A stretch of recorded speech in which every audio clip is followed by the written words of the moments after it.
संविधान ने देश को दो टुकड़े में बांट करके रखा है, एक आरक्षित वर्ग, एक अनारक्षित वर्ग। जैसे ये बाबा बैठे हुए हैं, इन बाबाओं के पास कौन सी डिग्री है, कौन सी उपाधि होती है बाबा बनने के लिए, कौन से डिग्री मिलती है बाबा बनने के लिए? 4 या चेले इकट्ठे करे और बाबा बन गए। अगर कोई डिग्री हो, कोई उपाधि हो तो बताओ जरा, ऐसे बाबाओं को कौन मानता है? अस्सलाम वालेकुम दोस्तों, मेरा नाम है शारिफ खान। आप लोग जानते हैं कि बीते कुछ सालों से ऐसा हो रहा है कि नए नए लोग आते हैं, मुसलमानों को और उनके धर्म के बारे में कुछ भी बोलकर चले जाते हैं। कुछ लोगों पर कार्रवाई हो जाती है, कुछ पर कार्रवाई नहीं होती है, और फिर एक ऐसा माहौल बर्पा हो गया है कि जिसके बाद हर नया व्यक्ति जो मुसलमानों के या उनके धर्म के या उनके प्रोफेट नबी करीम सल्लल्लाहु अलैहि वसल्लम के बारे में अगर कोई टिप्पणी करता है तो उसको भय नहीं लगता, यानी कि डर नहीं लगता। उस बात का आज की खबर से क्या ताल्लुक है, ये मैं आपको बताने वाला हूँ। दुनिया के अंदर कुछ ऐसे साधु संत बनकर घूम रहे हैं लोग जो असल में साधु संत नहीं है, लेकिन साधु संतों की वेशभूषा बनाकर किसी एक विशेष राजनीतिक पार्टी को फायदा पहुंचाने की कोशिश कर रहे हैं। तो उन लोगों की पहचान अब देश की जनता कर रही है। मुसलमानों ने सब्र कर लिया और सब्र दिखाने से इतना फायदा हुआ कि जो हमारे दलित भाई, पिछड़े भाई और जो देश के बहुत सारे ऐसे लोग हैं जो इस बात को भली भांति जानते हैं कि ये पोंगापंथी और ये जो बाबा बनकर बैठे हुए हैं, इससे कोई भी देश का भला नहीं होने वाला है, तो अब वो आगे निकल करके आ गए। मैं एक वीडियो क्लिप दिखाने वाला हूं जिसमें बाबा की पोल खोल करके रख दी है। और वीडियो क्लिप दिखाने से पहले कह दूं कि मैं बाबा शब्द का इस्तेमाल जो कर रहा हूं केवल उनकी पहचान बताने के लिए कर रहा हूं, असल में वो बाबा नहीं है। और मेरा इस वीडियो को दिखाने का मकसद तमाम बाबाओं को किसी को पर टिप्पणी करना नहीं है या उनको बदनाम करना नहीं है। मैं इंडिविजुअल एक एक व्यक्ति की बात कर रहा हूँ। मैं सभी धर्मों का सम्मान करता हूँ, लेकिन ये वीडियो में जो आपको दिखा रहा हूँ इसमें इन जैसे जो नफरत फैलाने का काम करते हैं, जो हमारे संविधान पर आवाज़ उठाने का काम करते हैं, जो संविधान को नहीं मानने की बातें करते हैं, उन लोगों की पोल खोली गई है। उन बाबाओं के बारे में ये वीडियो है।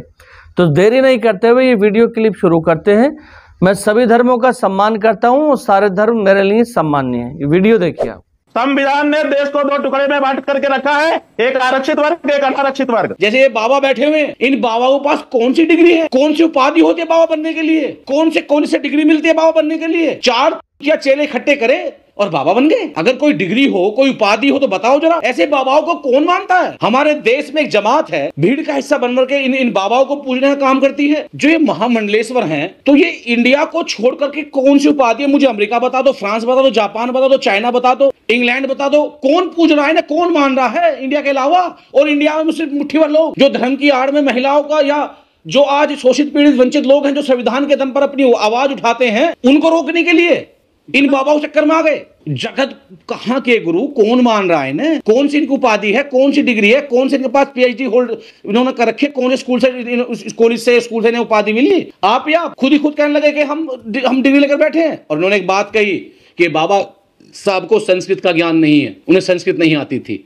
मान्य श्री मूर्ख बाबा, मुझे इतना बता दो कि तुम्हारे पास कौन सी डिग्री है? और बाबा साहब के पास 32 डिग्री, 9 भाषाओं का ज्ञान, MA डबल, PhD डबल, यानी कई विषयों में डबल।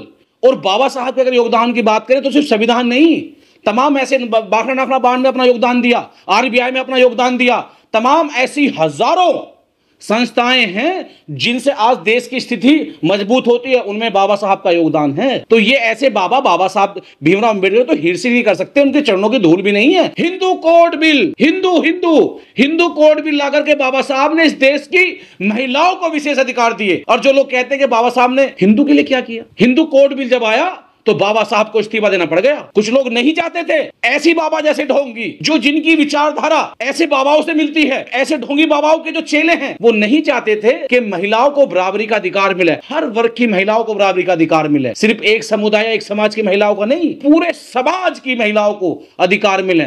मैं तो उनसे कहता हूं हाथ जोड़ के कि इन बाबाओं को चक्कर छोड़िए और पढ़ाई की तरफ चलिए, स्कूल की तरफ, कॉलेज तरफ, यूनिवर्सिटी तरफ, तो ज्ञान की प्राप्ति होगी। उसे पढ़ के आप विदेश में तक नौकरियां लेंगे। विदेश में आज हमारे देश के लोग विदेश में जो है जज बन रहे हैं, MP MLA बन रहे हैं, यहां तक कि प्रधानमंत्री बन रहे हैं विदेश में। अरे शर्म करो, डूब मरो। जिस दिन ये देश जाग गया, जिस इस देश की नारी जाग गई, तुम्हारा इलाज करेगी, तुम्हें भगने पे मजबूर कर देगी। जो हाल श्रीलंका में, जो हाल बांग्लादेश में, नेपाल में हुआ, वही हाल इन बाबाओं का यहां होगा।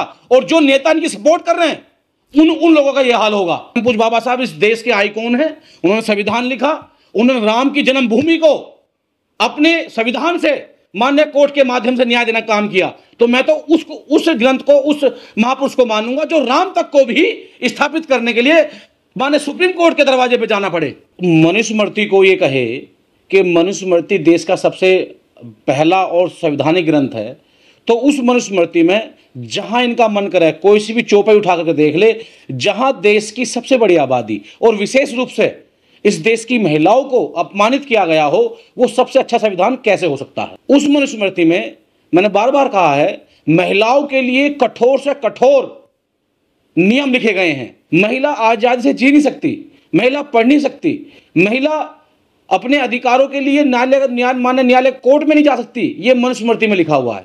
उसी मनुस्मृति में महिलाओं को उनके फंडामेंटल अधिकार नहीं है, उनके मौलिक अधिकारों का हनन किया गया है। यानी कि एक महिला को मनुस्मृति में पैर की जूती, दासी, इस्तेमाल का वस्त्र तक समझा गया है।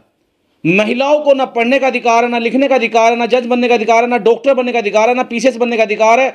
इस देश में राजनीतिक हिस्सेदारी लेने का अधिकार नहीं है। और ये तो मैं आज जब बात कर रहा हूं, जब 1947 के बाद संविधान लागू हो गया, उससे पहले की स्थिति तो अगर आप सोचेंगे तो वो महिला किसी भी वर्ग की हो, उस मनुस्मृति में, चाहे वो अपर कास्ट की हो, ओबीसी समाज की हो, एससी की हो, एसटी की हो, अल्पसंख्यक की हो, यानी कि इस देश में जो आधी आबादी महिलाओं की है, उन महिलाओं को 1947 से पहले हजारों साल तक उत्पीड़न किया गया, सताया गया, उन्हें बराबरी का अधिकार नहीं दिया। ये तो सौभाग्य है परम पूज्य बाबा साहब डॉक्टर भीमराव अम्बेडकर जी का इस देश में पैदा होना, भारतीय संविधान लिखना और हिंदू कोड बिल ला करके इस देश की गोदी मीडिया, मैनेज मीडिया ऐसे वैभवों को बैठा करके डिबेट करती है। मूर्खता की, जाहिलता की इतनी हद हो गई। अगर बैठना डिबेट करना तो बैठाइए, हम तैयार हैं बैठने के लिए। बाबा अपने शास्त्र ले आए, हम अपना संविधान ले आते हैं और बैठ के डिबेट करते हैं कि देश के लिए कौन सा सबसे ज्यादा ताकतवर संविधान है।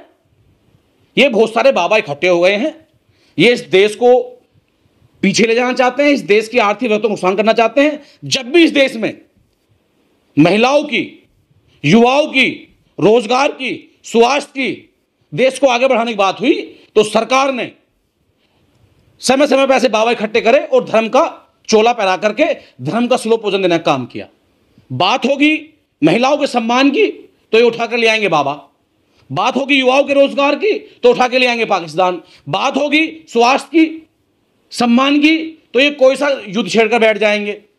देश की उन्नति के लिए कोई काम नहीं करना है, देश को बांटने के लिए लोगों को काम करना है, देश को तोड़ने के लिए काम करना है। मैं किसी भी धार्मिक की बुराई नहीं करता, लेकिन मेरे संविधान पर, मेरे देश के लोगों पर, मेरे देश के महापुरुषों पर कोई अगर अपमानित करेगा, उन पर लांछन लगाएगा, मैं बर्दाश्त नहीं करूंगा। मेरा देश मेरे लिए सप्रिय है, सबसे पहले मेरा देश है। ये बाबा साहब डॉक्टर भीमराव अम्बेडकर जी ने कहा, हमारे देश के लिए हजारों सोल्जरों ने कुर्बानी दी, सुखदेव राजगुरु भगत सिंह जी ने कुर्बानी दी और हम भी कुर्बानी दे देंगे। ऐसे बाबाओं को मुंह तोड़ जवाब देने का काम करेंगे हम।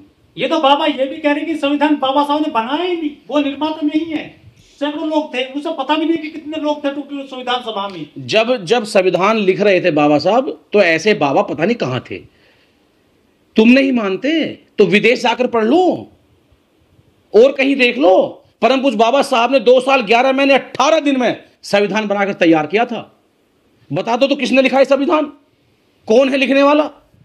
कोई सवाल है इनके पास?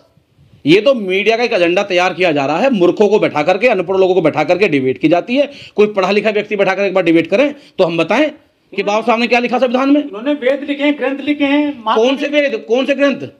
जो वेद ये कहते हो कि ढूल प्रसन्न नारी सब आंदोलन अधिकारी, जो वेद SC ST OBC को शूद्र बताए, जो वेद आगे मटका पीछे झाड़ू बांधने पर मजबूर कर दे, जो वेद जीव ईश्वर का नाम लेने पर जीव काट दें, वो वेद जो ईश्वर का नाम सुनने पर लोहा पिघला करके कांच पर कान में डाला जाए, वो वेद जो तालाब में पानी पीने से रोक ले, एक पशु पानी पी सकता है लेकिन एक मानव, एक इंसान, एक पुरुष, एक महिला पानी नहीं पी सकती। उन वेदों की बात करो आप, उन वेदों की बात करो जिन वेदों में हमारी 13 साल की बच्चों का जो है ब्याह कर दिया जाता हो।